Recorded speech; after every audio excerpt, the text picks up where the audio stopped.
everybody, welcome back to a brand new video and welcome back to my channel.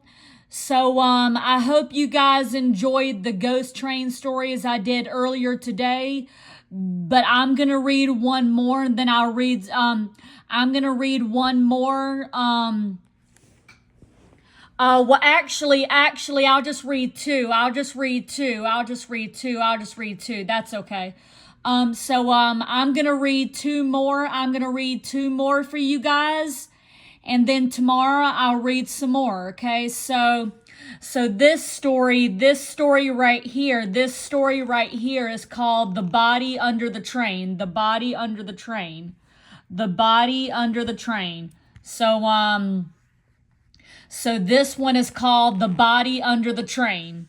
So here we go, folks. The Body Under the Train. Years ago, the section of Baltimore and Ohio track east from Terra Alta, West Virginia, was overseen by a section foreman named Mr. Wilburn.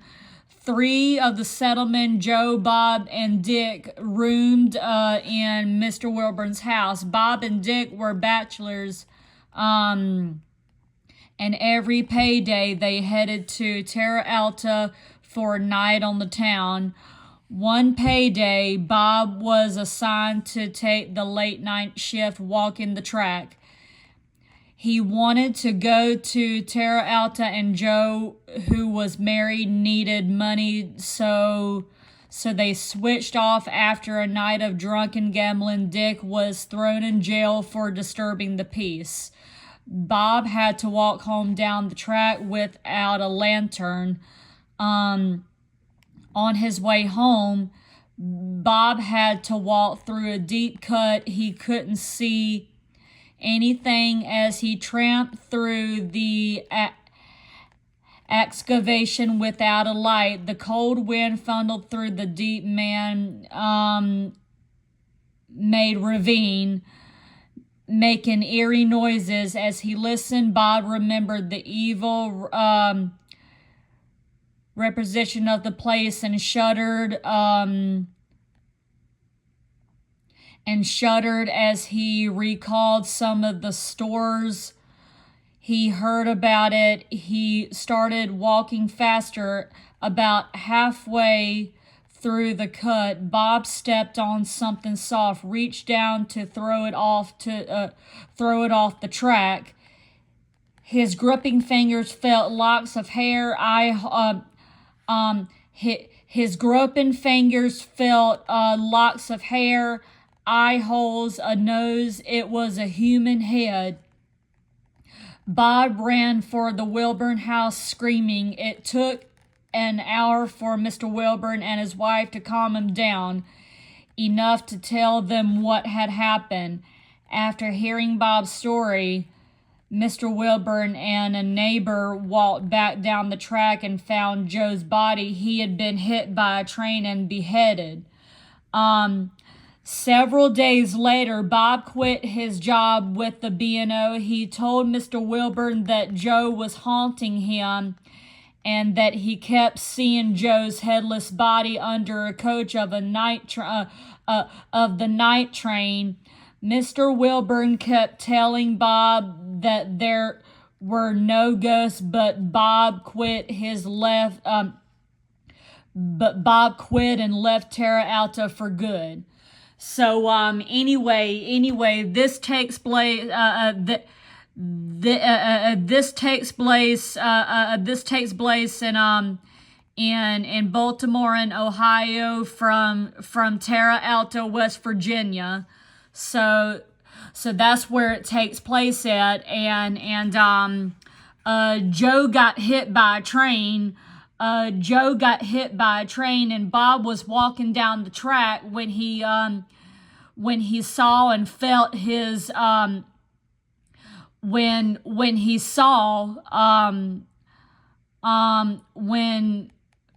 when he saw it, his groping fingers felt locks of air, eye holes, a nose. It was a human head. So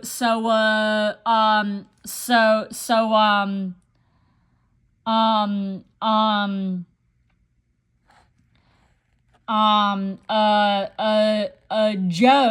Joe was the one that got hit by a train. Joe right here, Joe was the one that got hit by a train. So, after seeing his spirit haunting him the past several days or something, he he left Terra Alta for good. He left Terra Alta for good. He left for good. He left for good because he was seeing Joe's spirit haunting him.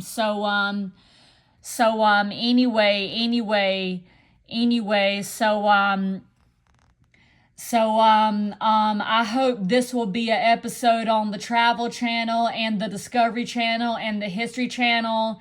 And hopefully one day, this will be a season episode on the Travel Channel too, and the History Channel and the Discovery Channel one day. And hopefully the TV company and the Travel Channel company and the History Channel company can put it on TV, and the Travel Channel and the History Channel, okay? Okay,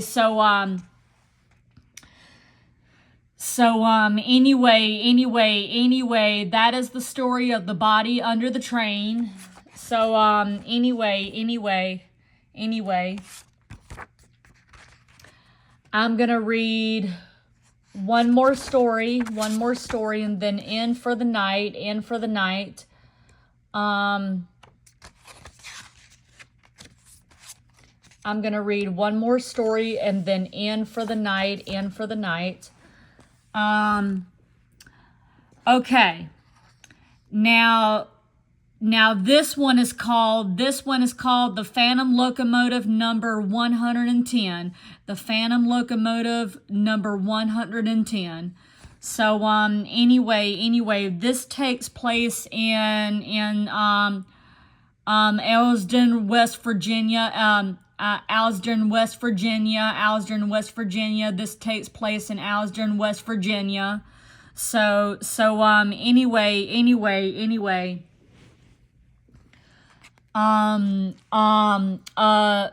without further ado, the Phantom Locomotive number 110. One of the most spectacular train wrecks to occur near Elsden, West Virginia took place at Mulder's Curve, about a mile below town, at 1 o'clock in the morning. October 4th, 1881, when engine number 110 met engine 112 head on. Both 112 met 110. Both were pulling freights. 110 had a light train, and one was moving at about 30 miles per hour, while number 112 had a long train and was going about 20 miles per hour. The two approached unawares until they were upon each other because of the sharp curve at Mulher. When the train crews realized their plight, it was too late, but the engineer and firemen on the eastbound number 112 train jumped and saved them. The engineer and firemen of the westbound train both met death in the ensuing cannibalism of fire and steam. On the westbound, the brakeman Lee Hill, son of Spencer Hill, of Elsden, was severely injured and eventually lost both legs. And every man on both train crews were injured to some degree. The impact was so terrific that both locomotives were completely destroyed, and cars were piled up to a height of 50 feet and spread over several hundred yards of the right-of-way. Some of the trainmen were thrown through the air 50 feet by the jolt of impact, only to get up practically unharmed. Doctors Barksdale and Spencer of Ulster and Spicer of Alsdurn attended to the dead and wounded, and a large group of men from town came out to help extricate Lee Hill from under a boxcar where he was pinned. To get him, it was necessary to move a stack of 500 cross ties, which were piled on the right-of-way between these and the car. He was trapped. As rescuers struggled to free him, he alternately prayed and cursed until he was free. By morning, the wrecker from Hinton arrived with the crew and cleared the tracks. The hulks of the engines were taken back to Hinton and most of the cars broken up and burned, as indeed some had already been reissued to Matchwood. The wreck was blamed on the night operator in the tower at Aldersdon, who failed to hold the westbound train until the eastbound had passed. A most unusual story is connected with this wreck. It was often told by Mr. J. H. Hoover of Aldersdon. It seems that he was head brakeman on the eastbound freight pulled by number 112 and was sitting atop one of the cars well back in the train. It was a beautiful moonlit night. I could watch the sensory flow by as we went up the long straight stretch above Riffy's Crossing. I looked across the bottom, and there stood a locomotive out there where there were no tracks and where no engine could be. It stood clearly and plainly visible. The headlight was burning, and the figures on the side were playing 110. Upon seeing this phantom locomotive, Mr. Hoover made his way to the engine and mentioned it to the engineer and fireman. He thought it was a warning. Presently, he saw the gleam of an approaching headlight on the rails ahead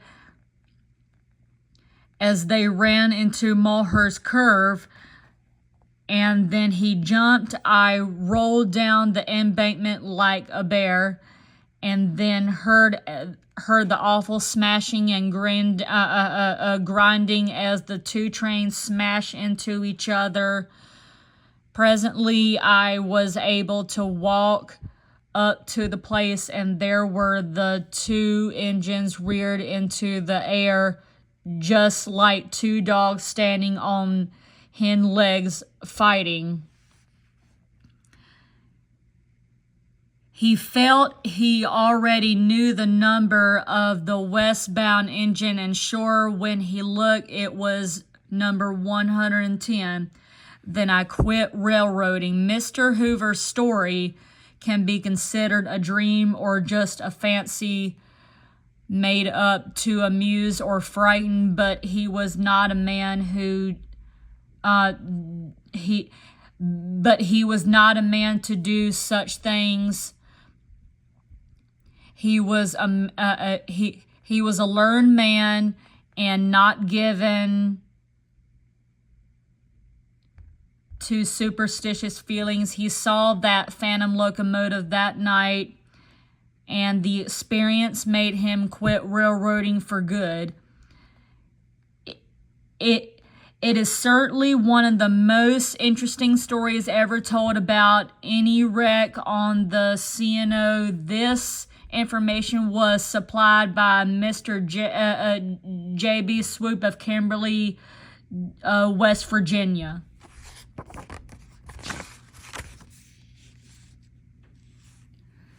So anyway, so the beginning of the story, so the beginning of the story takes place in October 4th, the beginning of the story takes place in October 4th, 1881.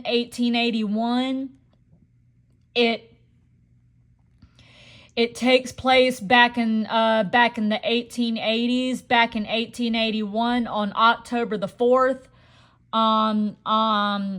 Phantom Locomotive 110 was the train apparition, ghost.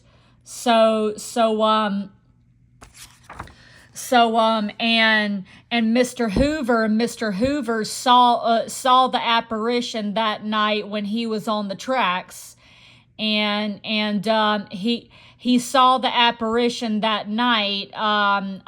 He wasn't having a dream. He was actually Mr. Hoover's story can be considered a dream, but he really did see the locomotive phantom of the ghost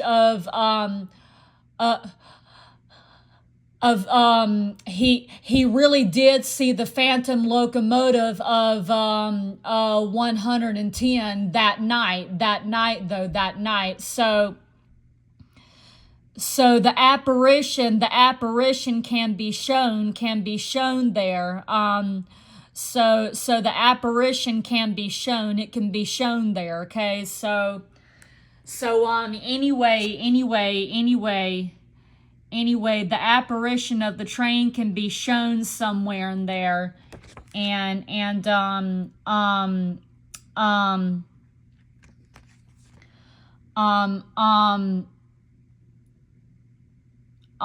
here's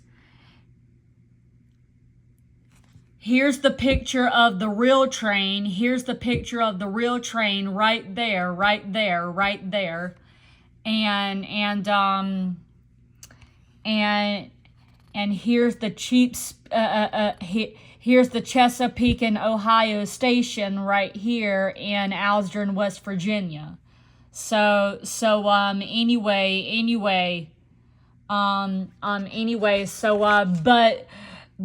But I also hope this will be a season episode and a documentary on the Travel Channel and the History Channel and the Discovery Channel one day. I hope it will.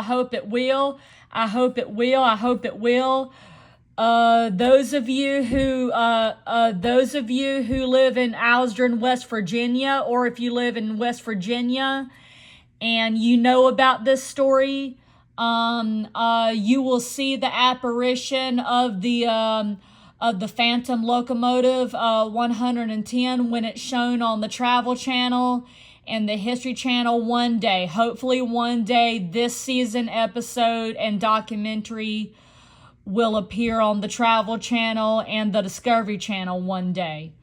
And hopefully the TV company and the Travel Channel company and the History Channel company can put it on there, okay? So, I hope you guys enjoyed my ghost train stories today. I'll be back tomorrow for some more ghost train stories for you guys. I'll pick it out. and give this video a thumbs up. Give it a thumbs up. Subscribe. Ring the bell. Ring the bell. And I'll be back for some more ghost train stories tomorrow. Okay. I already have 103 subscribers. I need to get up to 106 or 105. Okay. So be sure you watch all my ghost train videos that I did weeks ago and days ago, and also be sure you watch this one. Be sure you watch this one too, okay? Be sure you watch this one too, okay? Okay? So please subscribe, ring the bell, and give this video a thumbs up if you like it. And I will see you guys tomorrow for some more ghost train stories, okay? And happy ghost hunting and happy haunted travels. Okay, bye everybody. Bye.